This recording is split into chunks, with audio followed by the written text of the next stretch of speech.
There's a lot of young, folks that listen to this podcast, and I get the questions all the time about how can they prepare to, become a Navy SEAL or a recon Marine or a Green Beret or, all these different types of special operations jobs. Like, what can I do to prepare? Do you feel like when you went, you were prepared? I definitely feel like I was prepared to the best of my knowledge. Yeah.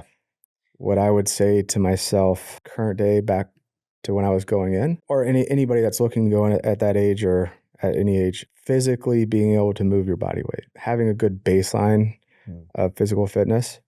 You don't need to be super jacked, but being comfortable in the water and being able to move your body weight around for a good period. Because when you get to BUD/S, they'll physically get you prepped. You'll fall out of shape in boot camp.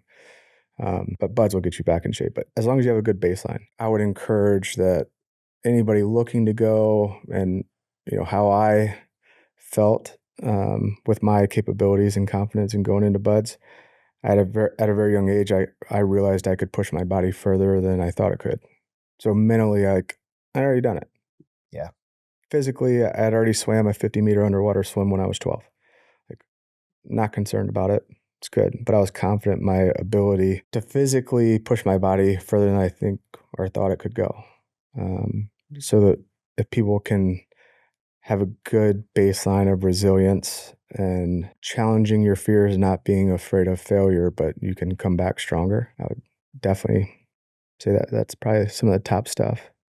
I think a lot of young folks just thinking of physical fitness, right, and being physically resilient, physically tough. How does someone prepare themselves to be mentally resilient, mentally tough? Like, what are some things that, like, practical things that some young person could do safely, right, without killing themselves in the process to prepare themselves to be mentally tough to pass something like BUD/S? I mean, it could be anything.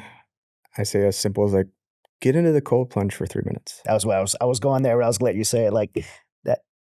That's like a mental Yeah, like toughness. you're like, I can't survive 50-degree water for 3 minutes. Well, just try it. I promise you will. And what you should take out of that is like, I can push my body further than I thought it could. And like, you might be fearful, but you're overcoming fears. You're letting fear own you. You're owning fear. Yeah. Like, you overcome that and channel and focus it. Nothing will be in your way. Take chances, not reckless, Yeah. calculated, but take chances and fail and grow from them. Don't be hesitant in making a decision. Make it, know why. Fail, learn from it, be able to explain it. I mean, it is extremely uncomfortable to be in front of cameras. Don't let it own you. Hmm. Own that fear and enjoy it. Yeah. The value on the other side of it too, right? Yeah. Like, I don't. that one camera is the most intimidating thing, but the impact of being in front of it is priceless. Yeah, you're communicating to some young kids right now that'll Yeah. become the next generation of dev guru Mm-hmm. operators, and so there's value in that, right? There's value, and I don't think anything. I think the most valuable things I found in my life have come on the other side of the most difficult things. Some of the hardest lessons learned are the most valuable and most priceless. Yes, yes. So every team guy has their BUD/S story. BUD/S is such a significant thing for the team guy community. What was BUD/S like for you? Um, and one time through. I'll say I was lucky in the sense that I was not rolled back and I passed every test the first time. Luckily, some people exhausted all 3 times. Some people got rolled. Yeah. Um, It's not always your own fault, right? Like, yeah, circumstances. some things happen. Yeah. For sure. It wasn't your day or just accidents happen. I still look back at BUD/S, and one of the best stories, I've said it a number of times now, is like, I would always be thinking about how good the surf was. Yeah. BUD/S is going to start at 7 a.m. It's going to end at 5 p.m. or whenever it's supposed to end. But it's like, once it ends, I was like, I'm going to go surf. People just look at me like it's crazy. Like, the ocean was my happy place and, a mental reset of whatever was going on. Couldn't hurt me in the ocean. I enjoyed it. I enjoyed it way too much. But I mean, the people, the exposure to all different walks of life. I mean, people that look like they're ready for a bodybuilding contest, 5'5" and 130 pounds, Yeah.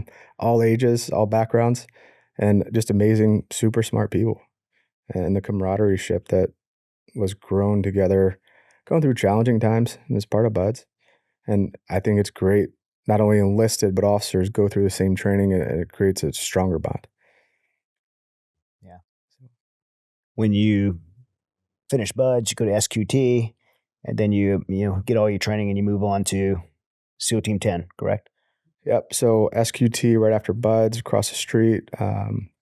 Originally had orders to Team 1, and in Alaska they asked for some volunteers to switch, and I was able to negotiate my switch and went to Team 10 with a handful of guys and DJ, Yeah. and checked in '04 So back home. you and DJ went to Buds together? Yeah, so DJ and I, Nice. we grew up, I mean, about 30 minutes away from each other. Never knew each other.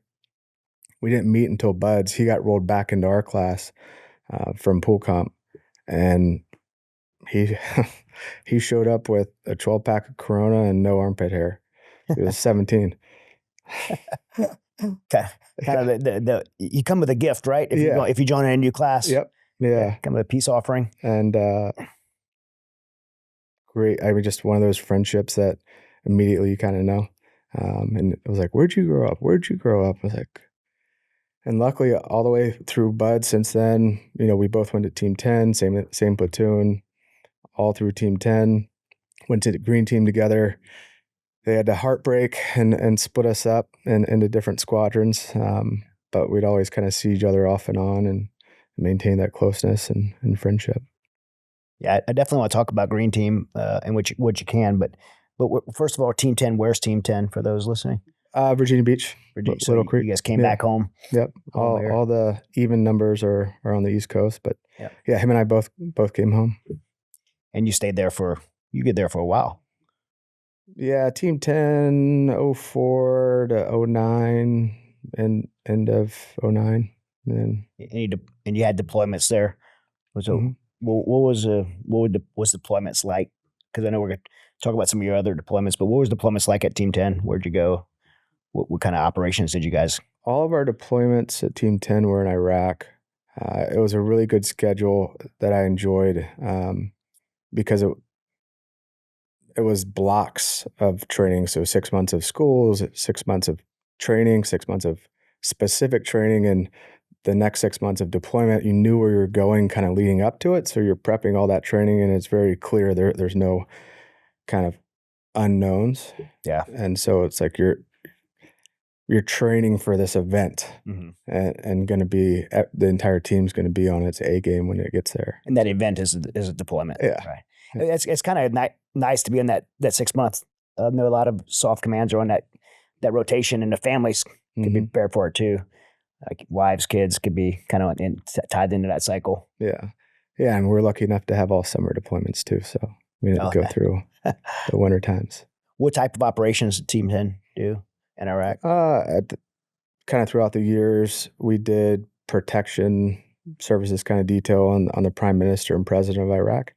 And then we did kind of direct action specific target hits most of the time at night.